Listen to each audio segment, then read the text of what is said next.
con una bomba mortifera hai chiuso la partita. Che finale è stata? È stata una finale pazzesca, abbiamo giocato in squadra, siamo stati la squadra che siamo, abbiamo lottato fino alla fine, non abbiamo mollato niente.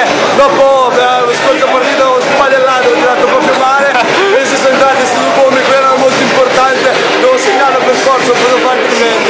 È stata una soddisfazione clamorosa e adesso tutti a festeggiare perché ce lo meritiamo davvero, abbiamo dato proprio tutto, siamo finiti, siamo stanchissimi, siamo morti, adesso torniamo a casa, non so come, non so quando, però l'importante è che ce l'abbiamo fatta. Partivamo per chi vinceva la prima, andava bene, no? Perché alla fine abbiamo dato tutto quello che... Avete vinto tutto. Abbiamo vinto tutto. Bravi. Il vostro urlo dice insieme, che finale è stata?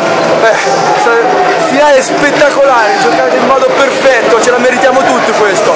Com'è fare battaglia con gente di 2 metri lì sotto? Io uso la grinta, la passione, il cuore, si fa tutto. Vorrei dedicare al nostro presidente Stefano Catalani.